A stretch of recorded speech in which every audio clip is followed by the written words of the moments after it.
Soy Ana Vallabriga, formadora literaria y escritora con David Zaplana de novelas de misterio.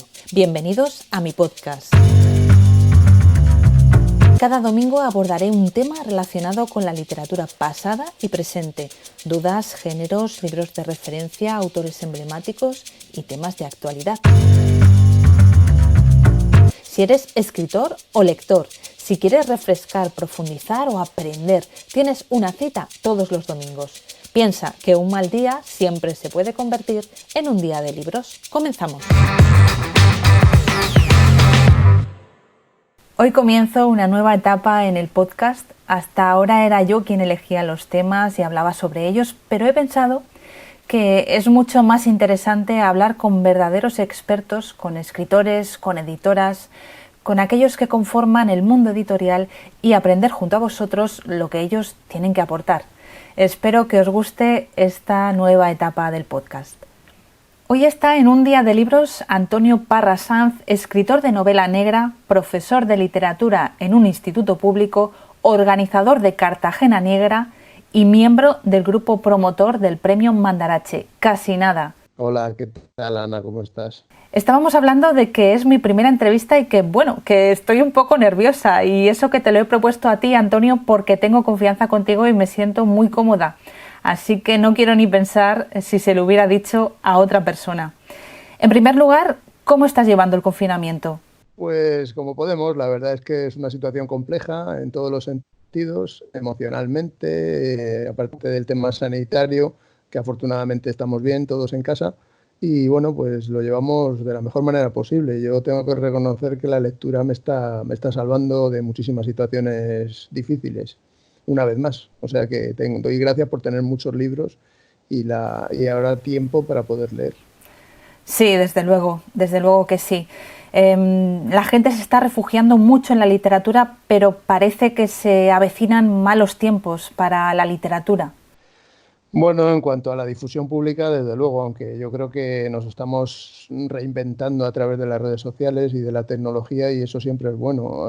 Últimamente hay muchísimas sesiones de vídeos y conferencias con autores que montan clubes de lectura improvisados con la gente a través de Facebook y de otras plataformas, y eso siempre es bueno. Nos va a dar otra dimensión diferente a la que teníamos hasta ahora de lo que era el contacto literario con los lectores o entre los propios autores. Sí, nos va a hacer ponernos las pilas con la tecnología a los escritores, ¿eh?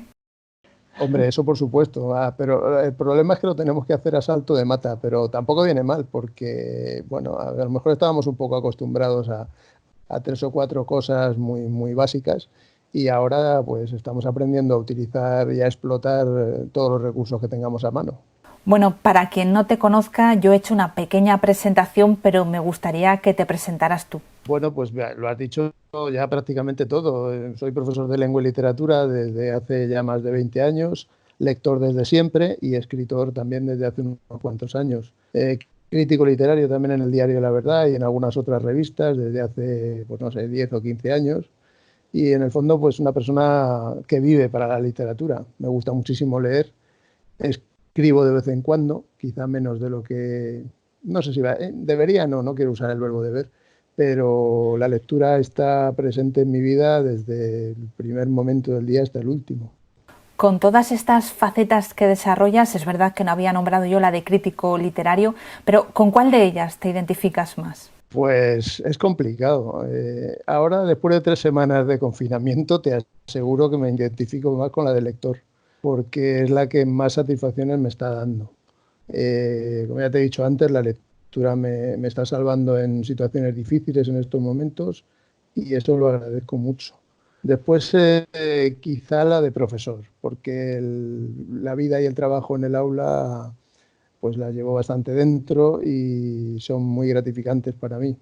Y luego la de escritor. Lo de crítico pues, es algo coyuntural, que llevo haciendo ya unos cuantos años, pero bueno, no lo tomo como algo que me pueda durar siempre. Quizá un día me sature de escribir opiniones sobre los libros que leo, o por lo menos no las publique en prensa y las deje solo para el blog, en fin, no sé. Digamos que es un compendio, todo lo que tenga que ver con la literatura me podría definir.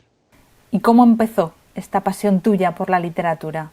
Pues empezó desde bien pequeño leyendo, yo recuerdo aquellos libros de los clásicos juveniles de la editorial Bruguera, que han pasado por muchas casas de la gente de mi generación, y ahí empecé a aficionarme a la lectura de historias. Después ya, pues cuando uno va creciendo, asume otros títulos, otras obras, y se va dando cuenta de que hay un universo entero, bueno, miles de universos a su disposición, y a partir de ahí pues ya me volví un lector irredento para siempre.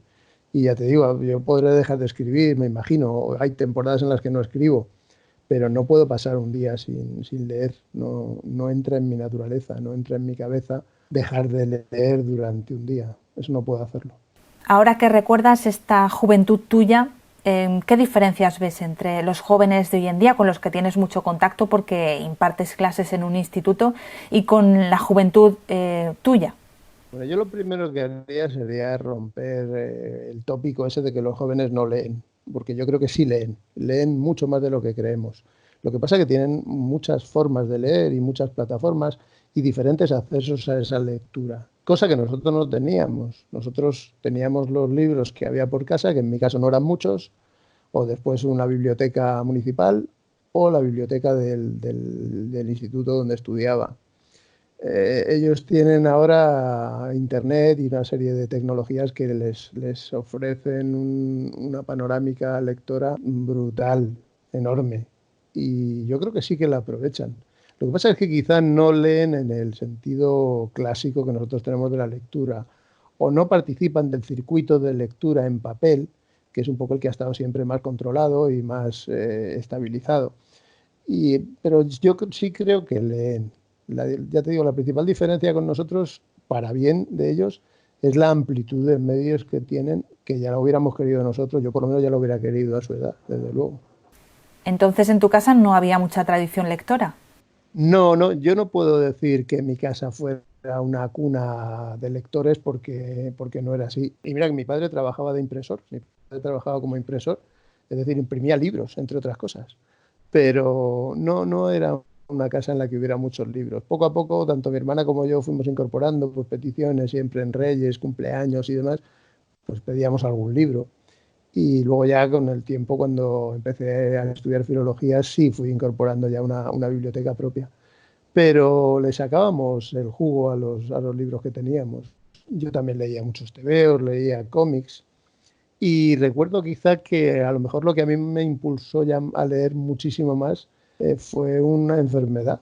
Yo padecí una hepatitis con 13 años, creo recordar, y tuve que estar un mes y medio en cama sin hacer absolutamente nada, sin poder salir de casa, mira, casualmente como en esta época de ahora. Y yo vivía de los tebeos que mi madre y mi hermana me traían de una papelería que había cerca de casa, donde se prestaban tebeos y se intercambiaban tebeos y libros en pequeño formato. Y me pasé ese mes y medio leyendo sin parar. Y a partir de ahí salí ya convertido en un lector para toda la vida. Pero curiosamente fue por una enfermedad y por un estado de confinamiento parecido a este. Vaya. ¿Crees que en tu carrera como escritor de novela negra, que es fundamentalmente lo que has escrito, qué peso ha tenido y qué peso crees que tiene la lectura en aquellos que quieren ser escritores? Yo creo que el peso es fundamental. Es decir, no creo que se pueda escribir sin ser lector. Es fundamental ser lector para luego poder escribir. Entre otras cosas porque llega un momento en el que tú te planteas, o al menos a mí me pasó, a la hora de escribir, quiero escribir las historias que a mí me gustaría leer. Y para eso hay que tener un fondo, un pozo como lector. Hay que ir haciendo ese bagaje de lecturas poco a poco que nos van complementando la formación. Entonces, yo empecé a escribir porque quería ver si era capaz de crear unas historias como las que a mí me gustaba leer. Y no empecé con la novela negra, casualmente. Yo empecé escribiendo relatos, gracias a autores como Julio Cortázar o Borges, por ejemplo. Entonces yo empecé con el relato corto y escribía historias como las que a mí me gustaba leer. Lo de la novela corta fue posterior y ahí tuvo gran parte de culpa Manuel Vázquez Montalbán, porque yo me empapé entera la serie de Pepe Carballo y ahí ya me contagié de novela negra para los restos. O sea, me envenené de novela negra, porque yo creo que con la novela negra uno se envenena. No es que se aficiona, o te envenenas o no te envenenas. Y ahí Carballo me envenenó.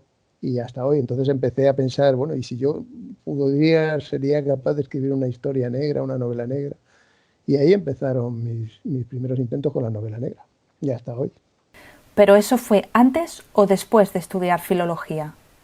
El acercarme a los cuentos fue durante la carrera, durante mis estudios de filología. Ahí fue cuando empecé a escribir relatos cortos. Y la pasión con la novela negra fue, yo creo, coincidiendo con el final de la carrera, aproximadamente. Ya Bien. empezabas a hacerte tu propia biblioteca y a comprar, a veces de manera compulsiva. Yo recuerdo la colección Buque, que ahí salió toda la serie de Carballo y yo es que iba a comprar de cuatro en cuatro prácticamente. Y los leía con una voracidad tremenda. De ahí pasé a los clásicos norteamericanos, a Raymond Chandler, a Dashiell Hammett. Y ya fue cuando decidí que la novela negra pues me gustaba y bueno, intenté practicarla. ¿Quién es tu referente literario? Hay muchos, Ana. Yo no puedo señalar solamente un referente literario que leyendo y gustándome tanto como me gusta la lectura, no puedo hablar de uno solo. Te podría decir que en los inicios me gustaba mucho la manera de escribir de García Márquez, el universo de García Márquez, de Cien años de soledad, por ejemplo, o del amor en los tiempos del cólera, mezclado con el penúltimo Cela, que era un poco el realismo mágico a la española, que ya lo había inventado un paisano suyo, Álvaro Cunqueiro. Esos relatos mágicos de la Galicia mítica. Ese estilo me gustaba. Y luego la capacidad de sorprender de Julio Cortázar, la capacidad de volver las cosas de un lado para que viéramos el otro. Eso a la hora de escribir cuentos, pues reconozco que sí he bebido de esas influencias. Después ya se ampliaría mucho la nómina. Estos autores de novela negra que te comentaba, el cine a mí me influye bastante a la hora de escribir. Entonces, son muchas fuentes. Ahora mismo no podría quedarme con un solo autor. Si tuvieras que decir tú a alguien a quien te gustaría parecerte, ¿quién sería? Con alguien a quien aspirar a parecerme. ¿Algún escritor te refieres? Sí, hombre, sí. Me imagino que no te aspiras a parecer a Lola Flores o a... Pues fíjate, no sabría decirte ahora mismo. Bueno, me hubiera gustado tener la prosa de Antonio Muñoz Molina. Sí, mira, por ejemplo. Me hubiera gustado tener la prosa de Antonio Muñoz Molina. La prosa de Antonio Muñoz Molina escribiendo novela negra, y eso ya habría sido la leche. ya rizando. Hombre, claro, puestos a pedir, pues Sí, sí. no se va a quedar uno a la mitad. Pedimos la luna, si hace falta. No, y puestos a pedir, si tuvieras el suficiente dinero como para no tener que trabajar más en tu vida o incluso tuvieras mucho dinero, ¿qué harías con ese dinero? Es un suicidio, porque no, quiero decir, es un suicidio porque ahora lo entenderás, haría dos cosas. Montaría una editorial o una librería editorial, Ya es por la un única lado. parte que te falta, o sea, ya ser Sí, editor. ser editor o librero. Me gustaría tener una librería, pero una librería de esas donde el lector entra y se puede sentar a tomarse algo y a charlar con el librero y a compartir experiencias y aficiones y recomendaciones. Y luego, por otro lado, haría cine. Me gustaría hacer alguna película. ¿Pero como guionista, como productor o como director? No, productor no, porque eso es muy sencillo. Pones el dinero y ya está. Y no tienes, aunque dicen que no tienen capacidad de decisión, pero tienen más de la que parece los productores, porque son los que manejan, los que tienen la sartén por el mango. No, me gustaría dirigir a lo mejor alguna película. Sí. Eh, no sé si participar en el guión, me imagino que también un poco. No estar solo, es decir, no creo tener habilidades extraordinarias para el cine, pero sí me gustaría rodearme de gente que supiera muy bien el oficio y trabajar con ellos en una película. Eso sí me gustaría. Si tuviera, como dices, dinero más que suficiente. O sea, una librería y hacer películas. Sí, pero además unas cosas muy rentables las dos. O sea, Bueno, tendríamos que no tener sé. mucho dinero porque si no, si tuviéramos que depender de esas dos actividades, al final terminaríamos fundiéndonos todo el capital. Sí, desde luego, porque el cine tampoco está en su mejor momento, desde luego. ¿Qué parte de oficio y de formación y qué parte de talento innato crees que hay en el trabajo de un escritor o de una escritora? Bueno, esa es una pregunta compleja, es casi la pregunta del millón. Es probable que haya una parte innata que está dentro de uno mismo a la hora de escribir. Yo siempre he querido pensar que nosotros no elegimos a la literatura, es la literatura la que nos elige a nosotros. Por eso el proceso no es igual en los escritores. Y hay gente que empieza a escribir y se recuerda escribiendo cuentos con 5 o 6 años. Rosa Huertas, por ejemplo, es una persona que se recuerda desde pequeña ya escribiendo historias. Hay otros que lo han hecho de una manera mucho más tardía.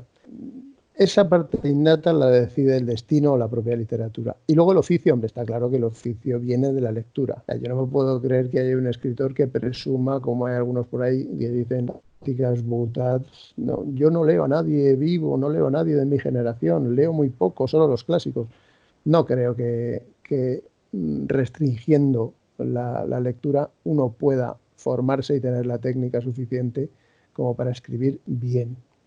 Independientemente ya del contenido, que eso es una cuestión subjetiva, que guste más o menos al lector, pero lo formal. Y hoy, por desgracia, y tú lo sabes también, hay muchas obras publicadas en grandes editoriales llenas de errores, llenas de faltas. No me refiero a faltas de ortografía, que eso ya es un crimen que un escritor cometa una falta de ortografía, sino faltas de coherencia interna en el relato, en el texto, en la trama. Eso sí lo da el oficio, y ese oficio se adquiere leyendo, pero también leyendo lo que uno escribe, releyendo lo que uno escribe. Y hoy, por desgracia, creo que hay mucha gente que termina su obra con una voluntad de rapidez tremenda para darla a la imprenta y relee menos de lo que debería.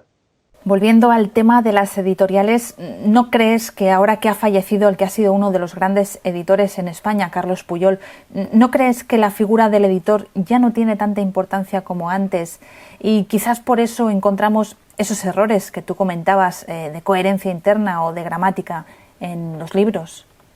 Es muy difícil encontrar hoy un editor que esté a la altura de lo que es la publicación de un libro, el trato con el autor, el proporcionarle cariño al autor y consideración. Estamos en manos de grandes emporios editoriales, de grandes estructuras macroeconómicas que no ven la calidad en un libro, ven un producto simplemente, ven una operación de marketing donde se puede colocar con más o menos éxito, hasta dónde se puede llegar con la publicidad, meter el libro en las casas al precio que sea, sin importar la calidad que tenga. Eso es lo que hoy prácticamente nos gobierna. Yo diría que hay dos grupos, o dos sectores, mejor dicho, dentro del mundo editorial. Este que sería el de las grandes ballenas, y luego pequeños peces, pequeños, iba a decir tiburones, no quiero decir tiburones, lo dejaremos en delfines, pequeños delfines que andan pululando por el océano tratando de hacer lo mejor posible, que son editoriales pequeñas, medianas, pequeñas, porque aquí en cuanto una editorial deja de ser mediana, la absorbe una de las grandes ballenas. Entonces el panorama es muy complejo y eso hace que la atención al escritor cada vez sea más difícil. Y yo me he quejado siempre es que no he tenido mucha suerte o demasiada buena suerte con los editores que he tenido, pero se echa mucho de menos figuras como la que comentas de Carlos Puyol u otros que ya, por desgracia, no están, que atendían al lector y que se preocupaban por la calidad de esa obra. Hoy quedan pocos, y es triste. Decías que no habías tenido suerte, ¿por qué? ¿Por el tema de cómo se cuida a los escritores o por qué? Sí, bueno, no tanto con el tema de la edición, porque yo siempre he procurado ser muy escrupuloso con la revisión de mis textos, pero más bien el tema de la distribución, de la promoción, de ese volcarse en pelear por una obra y llevarla hasta las últimas librerías, lo cual redundaría también en beneficio de la propia editorial. Yo he tenido la sensación con la mayoría de editores que he tenido, con la mayoría, hay algunos que se salvan, pero con la mayoría de editores que he tenido me ha dado la sensación de que, bueno, hacen el esfuerzo de publicarte el libro y después después dejan en tus hombros la labor de la promoción, la difusión, la publicidad. Y no es solo, no debe ser así únicamente. Es decir, el editor, de acuerdo que se juega su dinero a la hora de publicar un libro, pero yo creo que buscan un resultado muy, muy a corto plazo y muy inmediato. Y eso es muy difícil que se produzca hoy en día, cuando hay tantísimos libros publicados y cuando las estanterías de las librerías están llenas de novedades, de gente además con mucho tirón publicitario, tirón mediático, que no es mi caso, y entonces colocar un libro de un autor más bien desconocido exige una labor y una dedicación que muchos editores, al menos de los que yo he tenido, no estaban por la labor de realizar. Por eso digo lo de la mala suerte. Yo quiero pensar que hay editores buenos, bueno, sé que hay editores buenos que se preocupan por sus autores, pero es que hay otros muchos que en el momento que te mandan el libro terminado consideran que su labor ya ha finalizado. Y aparte a lo mejor hasta te lo dicen y se quejan. Es que los autores hacen poco por promover su obra. Bueno, o sea, el autor crea y ha hecho su trabajo y luego sí puede acompañar esa difusión, puede ir defendiendo su obra, presentándola, compartiéndola con los lectores, pero el motor lo tiene que poner la editorial. Y hay editores que por desgracia eso no lo entienden. De todas formas, parece que a veces el hecho de escribir un libro es el final del camino, que la promoción se ha tenido que hacer antes y que todo culmina con una persona que tiene mucha promoción y que acaba escribiendo un libro, cuando quien es escritor lo primero que hace es escribir el libro. Claro. Bueno, hoy encontramos casos de estos, casos de gente que se está promocionando antes de... Yo quiero pensar que es un truco y que ya tienen la obra terminada, pero en algunos casos me he encontrado con la situación inversa, es decir, que se hace la promoción, como tú dices, antes de tener la obra hecha. El editor debe saber en qué consiste un proceso de escritura. El proceso de escritura no se hace de un día para otro. Tú lo sabes porque también escribes y sabes que es un trabajo solitario y de larga duración. Es decir, desde que uno empieza a tener más o menos clara la idea de una novela, pongamos por caso, hasta que se pone la palabra fin y se relee y se vuelve a releer una prueba de imprenta, pasa un tiempo. Y es un proceso largo. Y es un proceso sujeto a cambios y que se tiene que ir enriqueciendo con esos cambios. Y eso parece que los editores no lo entienden. Ellos quieren que la promoción sea mucho más inmediata, mucho más rápida, saturando redes sociales, saturando, pues no sé, todo lo que esté al alcance de la publicidad y el marketing. Y claro, es un negocio, como te decía antes. Entonces hay un balance económico. Pero cuando se le da mucha más importancia al balance económico que al artístico, mal vamos. Porque un día la literatura pues se la cargarán si siguen por ese camino. Bueno, vamos a hablar de algo positivo. Cuéntanos alguna situación que recuerdes con cariño con la publicación de alguno de tus libros. Bueno, cada uno de ellos ha tenido situaciones buenas. No, tampoco quiero parecer aquí un triste ni un agorero. Una cosa es la experiencia que haya tenido a posteriori, pero a priori todos los libros han tenido una satisfacción, sobre todo por el hecho de verse publicados. No sabría decirte ahora mismo. Quizá el momento de la publicación de la primera novela es especial, porque es la primera. ¿Recuerdas el momento en el que te lo dijeron que ibas a publicar, que iban a publicarte tu obra? Sí, recuerdo el momento. Lo que pasa es que es un poco ingrato porque aquel editor era un sinvergüenza. Y bueno, la novela salió, pero a poquito de salir, a una semana de salir, empezaron los problemas y los problemas fueron creciendo de tal manera que jamás vi un euro ni una liquidación por aquella obra. Después el tipo estaba en busca y captura, tenía un montón de denuncias puestas. Cosas, me imagino que de principiante, me pasó por ser principiante, pero ese momento en el que te dicen que vas a publicar por primera vez es especial, independientemente de que luego el tipo en cuestión fuera un pirata, pero aquel momento sí fue especial. Pero en cualquier caso, luego cada vez que sale un libro nuevo es un momento de satisfacción, y cuando una editorial se interesa y ves que han puesto los ojos en lo que has escrito, bueno, siempre es el motivo de alegría. Mira, recuerdo una publicación de un libro de cuentos que el editor me mandó una carta de 5 o 6 páginas detallando lo que le gustaba de cada cuento Luego yo le había mandado el manuscrito y él me detallaba, pero de manera prolija, qué le había gustado de cada cuento y qué le llevaba a publicarlo. Eso pues me halagó bastante, la verdad me pareció que era un tipo que se había preocupado.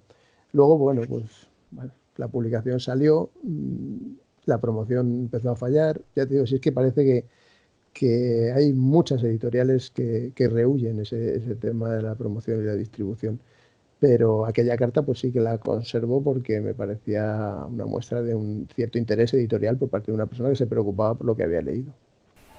Y llegamos a Cartagena Negra y bueno, me gustaría que nos hablaras de cómo surgió la idea de crear este festival, este Cartagena Negra, y que nos hablaras de Paco Marín. ¿Quién es Paco Marín y cómo llegasteis a tener la relación que tenéis y a plantearos el crear Cartagena Negra?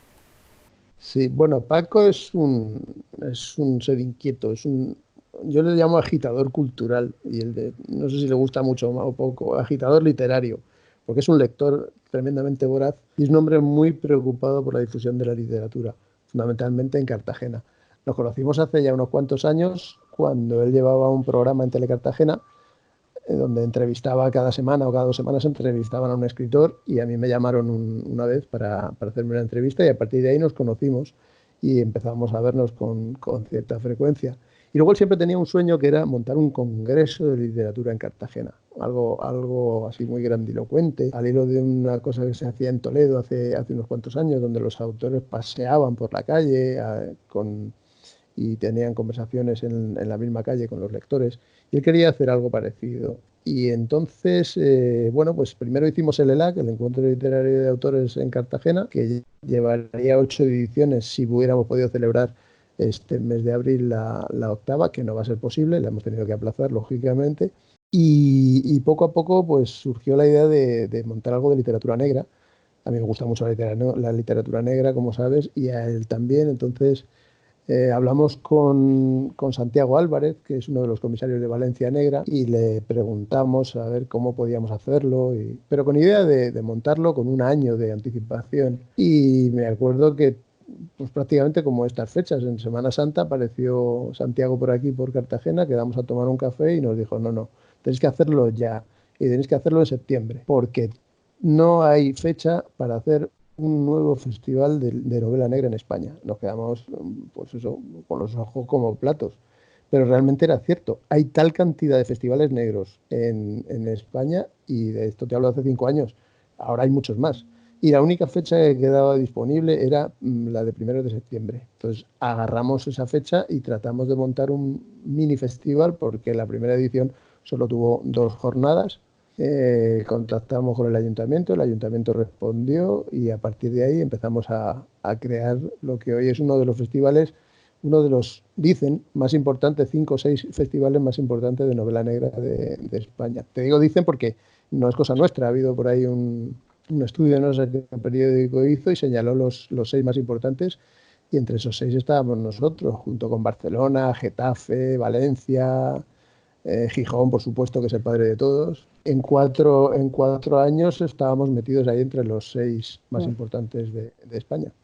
Y bueno, pues es una alegría. Este año pues no sé cómo saldremos porque bueno, pues la situación manda y veremos a ver si podemos hacer Cartagena Negra con todas las fechas que teníamos previstas o se recortará o no sé, aún estamos en proceso de organización. Sí, porque todos los festivales que tenían sus fechas, sus celebraciones ahora, pues los están retrasando, ¿no? Para a partir de septiembre y de octubre. Estamos en un grupo de comisarios de festivales y empezaron a retrasar y avisamos a algunos. Los que estábamos a final de año normalmente empezamos a avisar, oye, procurad no pisar fechas porque entendemos que tengáis que buscar una fecha alternativa, pero no piséis las que ya existen. Eso no se va a poder evitar, va a haber coincidencias seguro, pero bueno, nosotros todavía estamos dándole una vuelta a ver cómo organizamos este año la edición de Cartagena Negra, porque evidentemente no es un año normal y el festival tampoco va a ser normal. Yo creo que todo nos va a cambiar a raíz de esto y vamos a ver de qué manera lo aceptamos. ¿Cómo te ves dentro de 5 años, Antonio? Dentro de 5 años, pues hablando contigo en otra entrevista o leyendo, por supuesto. y publicando un poquito más. Si quiero, me gustaría aumentar un poco el ritmo de producción literaria, porque soy demasiado relajado. O sea, tengo una idea y voy a ir muy despacio, más despacio de lo que quisiera. Entonces, pues, dentro de 5 años, pues me imagino que estaré terminando mi etapa como profesor, así que intentemos sustituir una cosa con otra. Escribir más para sustituir las clases que me imagino que estaré a punto ya de dejarlas. Pues será una pena, porque yo todos los alumnos tuyos que he conocido, la verdad es que hablan maravillas de tu labor como docente. Pero bueno, entiendo que claro, todo llega a su fin. A mí me da la pena dejarlo también, me imagino, porque serán muchos años y muchas experiencias y porque me gusta mi trabajo. Yo disfruto entrando al aula y trabajando la literatura con ellos, y la relación que mantengo con mis alumnos procuro que sea sana. Entonces yo también lo notaré, no te voy a decir que no. No soy de esas personas que están deseando retirarse de las aulas. A mí me costará. Pero bueno, tendré que hacerlo en algún momento. Bueno, Antonio, pues hasta aquí hemos llegado. Te dejo que te despidas de la audiencia. Pues nada, ha sido un placer y me gustaría recordarle a todo el mundo la importancia de sentirse bien leyendo. No ya que lean para ser más cultos, ser mejores personas. No se trata de hacer frases de campañas de fomento de la lectura. Yo he terminado leyendo mucho porque descubrí hace mucho tiempo que eso me hace más feliz.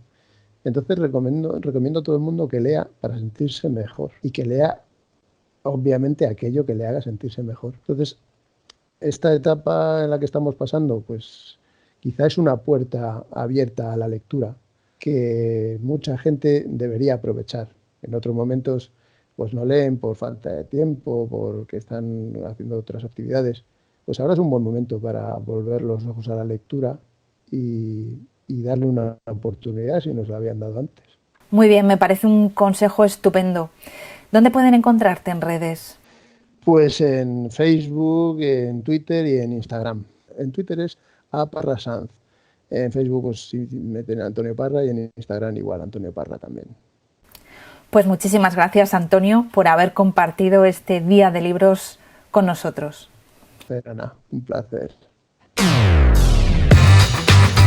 Si el podcast te ha gustado, me encantará que lo compartas en redes, que le des a me gusta, que dejes tus comentarios o que te suscribas a mi canal. Te espero el próximo domingo con un nuevo capítulo de Un Día de Libros.